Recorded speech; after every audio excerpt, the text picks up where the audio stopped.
Good morning. Mr. President, I am deeply grateful for your welcome in the name of the All Americans. As the son of an immigrant family, I am happy to be a guest in this country, which was largely built by such families.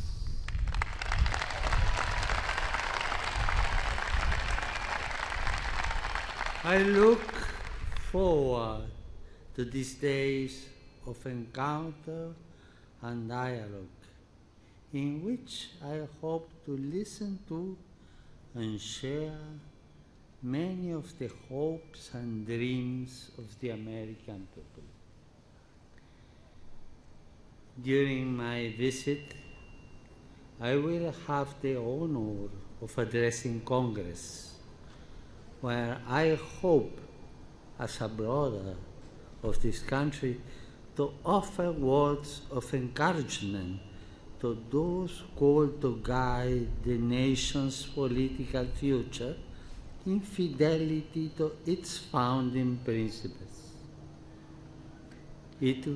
I will also travel to Philadelphia for the 8th World Meeting of Families to celebrate and support the institutions of marriage and the family at this critical moment in the history of our civilization.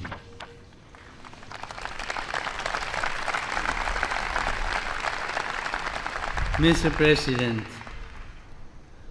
together with their fellow citizens,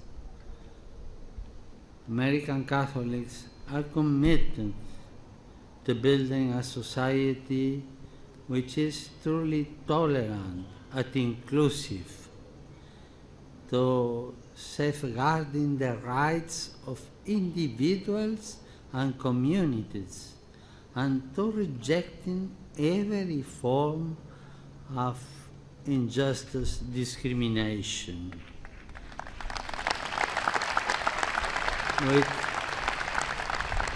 With countless other people of goodwill, they are likewise concerned that efforts to build a just and wisely ordered society respect their deepest concerns and the right to religious liberty. That freedom remains one of America's most precious possessions.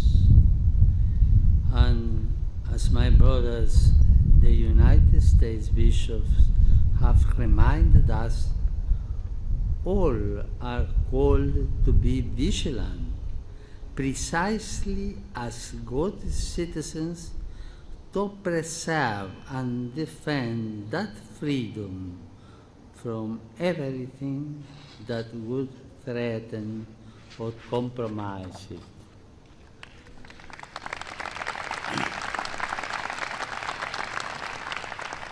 Mr. President,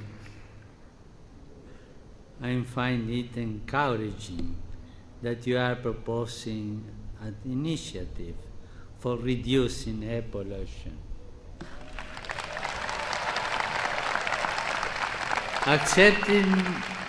Accepting the urgency, it seems clear to me also that climate change is a problem we can no longer be left to a future generation.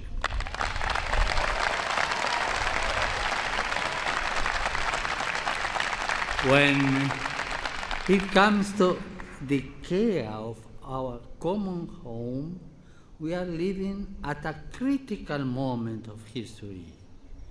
We still have time to make the change needed to bring about a sustainable and integral development, for we know that things can change.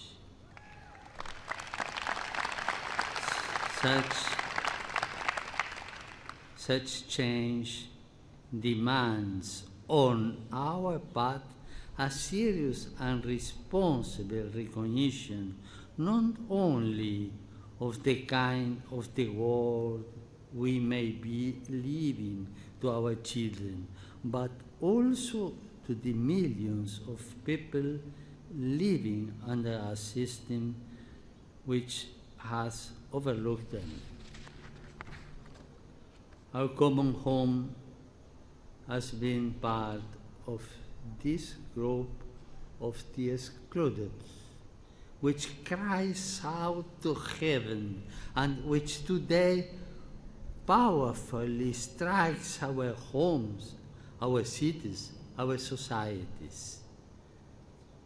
To use a telling phrase of the Reverend Martin Luther King, we can say that we have defaulted on a promissory note, and now is the time to honor it.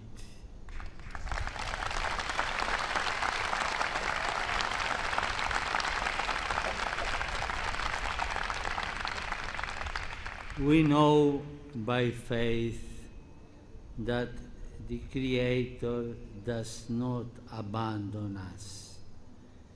He never forsakes His loving plan or repents of having created us.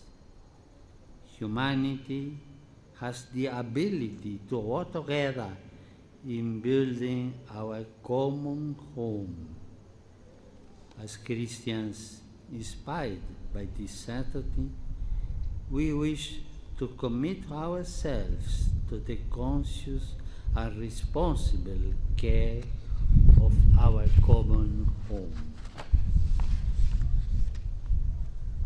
Mr. President, the efforts which were recently made to mend broken relationships and to open new doors to cooperation within our human family represent positive steps along the path of reconciliation, justice, and freedom. I would like all men and women of goodwill in this great nation to support the efforts of the international community to protect the vulnerable in our world and to stimulate integral and inclusive models of development. So